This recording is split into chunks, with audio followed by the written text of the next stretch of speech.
Hi guys, welcome to the channel, GGRamst here, and today we're gonna be looking at something very special to my heart, and that is one of the ships that I have always dreamed of having, dreamed of using on level 4 missions and even nullsec ratting, and that is the Alligator. First of all, what makes this ship very special? Well, this ship has some special bonuses, alright?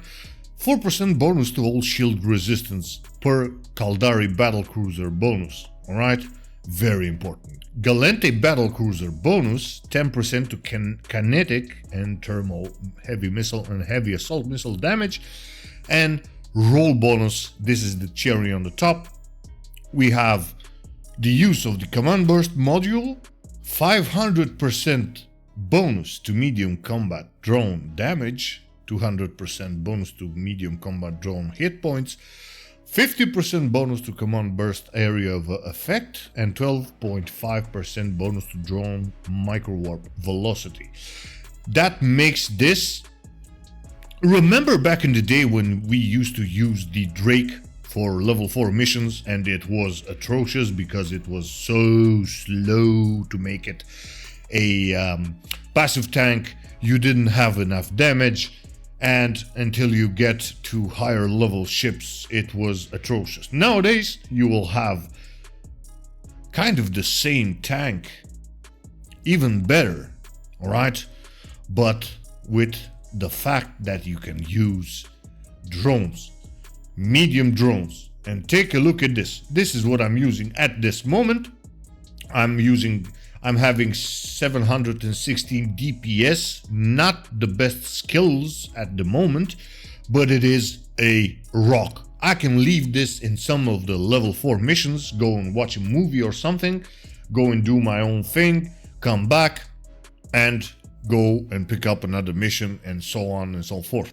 Alright, it's a little bit of pricier side when it comes to the build, 1.7 billion, but it is worth it. Why?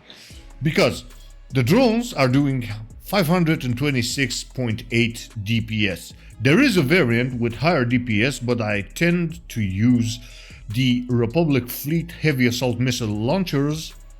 I tend to use the higher range when it comes to these weapons right here, alright?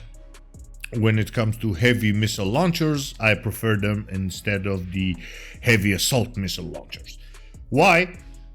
Well, because with the heavy assault missile launchers, you only have, you only have 15 kilometers. With bonuses and stuff like that, you will go to about 23, 25, 24 kilometers. Alright, when it comes to the ones that I'm using, we are looking at about 55 kilometers. With the skills that I'm running right now that are not very high, I don't run bonuses on my character. This is what my skills are doing and that is it. Next up, rigs are medium EM shield enforcer reinforcer 2, medium core defense field extender 2, and medium core defense field extender 2. Alright, I'm using a Corellium B-type 10 MN afterburner for the max velocity because this one right here will help you with the mobility. I'm using 2 Caldari Navy large shield extenders, and of course I'm using Pose multi-spectrum shield hardener, 2 of them, and a Republic Fleet shield recharger. We're standing at about 130 HP per second in a passive tank, alright? For the drones, I'm using 2 Imperial Navy drone damage amplifiers and of course 2 Caldari Navy shield power relays. This build right here comes down to having 65% EM damage resistance on the shields, shield thermal damage resistance 63%, 73% kinetic damage resistance, and 77 shield explosive damage resistance. Guys, as you can see, basically this build right here all you gotta do in this build is this. Go into a room, a level 4 room, or in a asteroid belt in nullsec where you're gonna do the ratting. Either drop your MTU or pick something that you can orbit around, take out your drones, point them in the right direction. If you want to use your missiles for the web of fires and stuff like that, you can do that. If not, point your drones towards them first and then leave your ship and go do whatever you want to do. Come back, pick your loot if you want. If not, go back to the station and do whatever you want to do. Basically, this is such a fresh breath of air. Alright? Because everybody's talking about, oh, the best drone ship is the Dominix. Yeah, the Dominix is an incredible battleship, alright, if you have the proper skills. But it is kind of annoying, to be honest. Why? Because you have so much stuff to do, you know? You cannot just leave your Dominix and go away and finish the mission or even come close to doing AFK farming in that one. But with this one, guys, it is a rock. Take a look at the shield itself, alright? We are running 130 HP per second, so your shield will never go over 65% in damage in a tier 4, level 4 mission. Why? Because with 130 HP per second and drones doing so much damage at 78 kilometers while using the drone link augmenter 2, you can even go further, but you have to spend some of 300 more millions for the build itself. But guys, it is absolutely incredible. We're standing at 24,472 HP.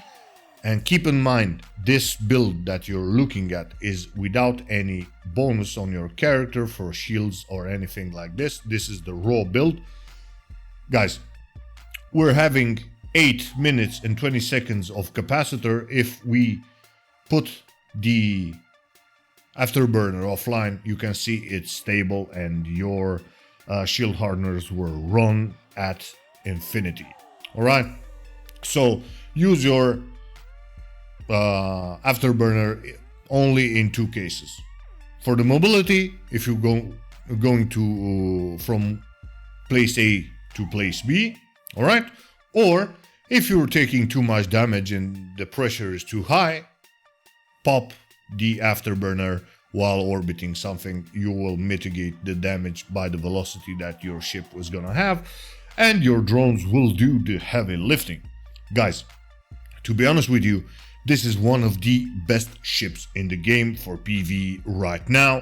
I know they will have a lot of builds out there for even PvP, even, I don't know, maybe wormhole farming. It is not my cup of tea. I love PvE ones. So with that being said, guys, I hope you enjoyed the video. And of course, like always, if you enjoyed it, press that subscribe button.